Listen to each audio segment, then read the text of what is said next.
Hello, I'm Garry Jennings, and I've just moderated a very interesting session on hormones and cardiovascular disease, focusing particularly on the role of testosterone in men and mineralocorticoids.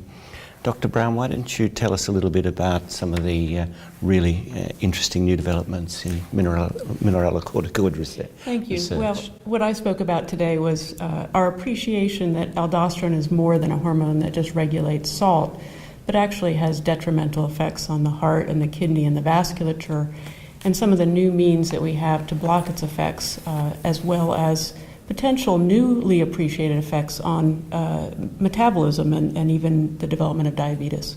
So where do you think this is going to lead us as far as therapy is concerned? Well, I think we may see new mineralocorticoid receptor antagonists that are more specific. Some of those are in clinical trials now, and potentially new aldosterone synthase inhibitors. Mm-hmm. You showed that in adult respiratory distress syndrome, something not cardiovascular, aldosterone was a very powerful predictor of outcome. Do you think it's got potential as a biomarker, or do you think it's something we should be measuring in non-endocrine conditions? I think we should consider testing aldosterone as a biomarker. I think because it's a steroid hormone we've known about for a long time, we haven't thought about it that way, but we now have the potential to measure it quickly, and it could be very useful. A real feature of the changes that you showed with aldosterone was fibrosis. Would you like to tell us about some of the mechanisms involved in that? Yes, aldosterone has effects on oxidative stress and increases inflammation, and that in turn can lead to scarring and the formation of collagen. And we see that, again, not just in the heart, but in the kidney and in the vasculature. Well, thank you. Let's move on a little bit to testosterone.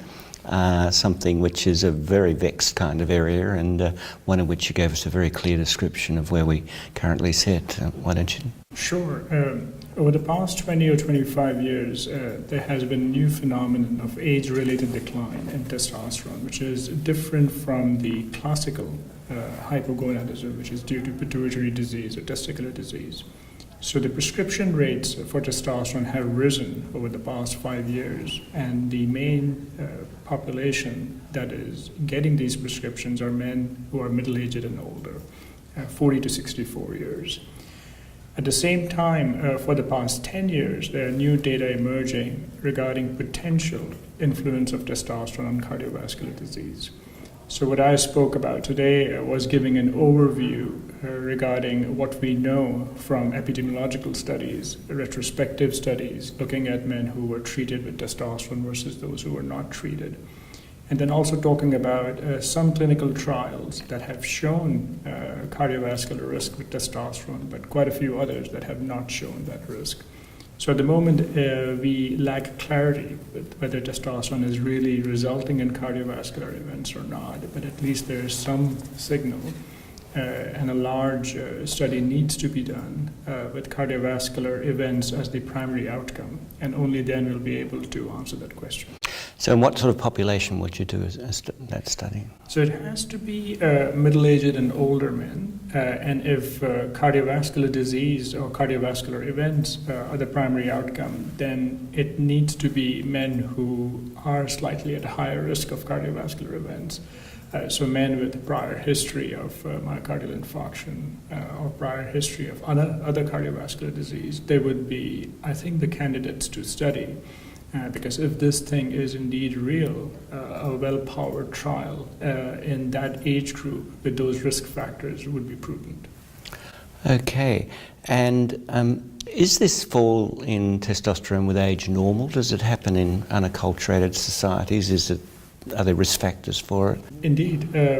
So age-related decline in testosterone is not a universal phenomenon. Mm-hmm. It was assumed 30 years ago that this is simply a consequence of aging, that is this fall in testosterone.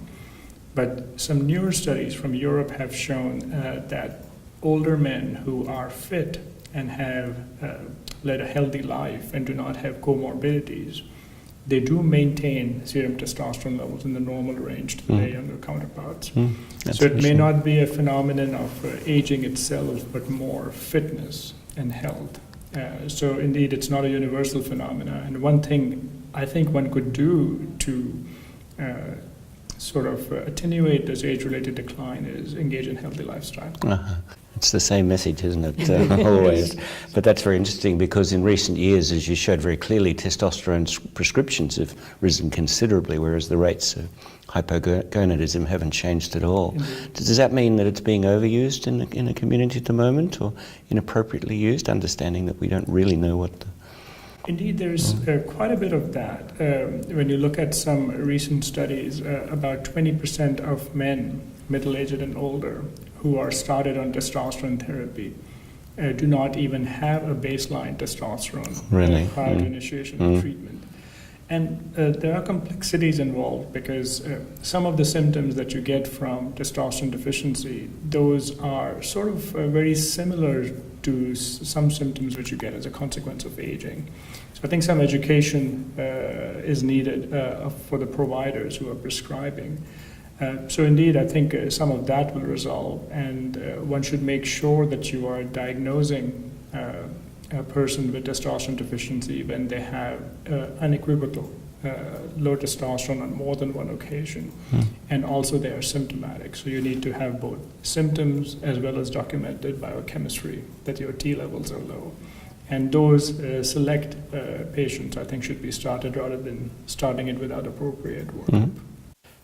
When we look at estrogens and women's health, it's been a roller coaster ride, but I think we've now got a very clear understanding of the place and the science behind it. And indeed, with aldosterone, I think we really understand at least where to go next. Why do you think this is an area in which it's been so difficult to get any clarity?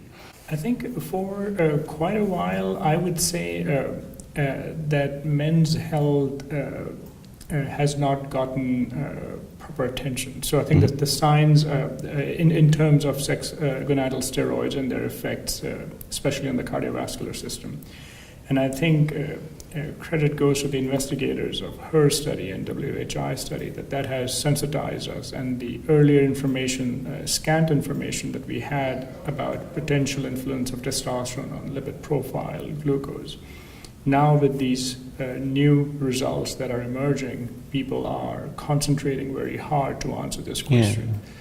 Yeah. And recently a T trial, the testosterone trial, which was a 800 men trial of testosterone versus placebo for 1 year, and it was an efficacy trial, not a safety trial, that have finally shown for the first time that older men, 65 and older, who clearly have low serum testosterone levels, do benefit in terms of their sexual function. So now, since efficacy has been established, I think now there is a need for a safety trial. Yes. And I think that would be very enlightening. Nancy, there's been a lot of interest in aldosterone antagonism and resistant hypertension recently. What are your views on aldosterone antagonism in the sort of whole universe of hypertension in milder people? Yes, well, we're seeing more resistant hypertension, and some have related that to our epidemic of obesity. And we know that aldosterone levels are higher in patients who are obese. And clearly, the addition of just a very small dose of a mineralocorticoid receptor antagonist is very effective in those patients with resistant hypertension. There's some debate as to whether that's just adequately prescribing diuretics versus specific mineralocorticoid receptor antagonism, but it's hard to argue with success. Yeah. Okay, well, unless there's anything else you'd like to say, I think we could close it down now. Thank you both very much.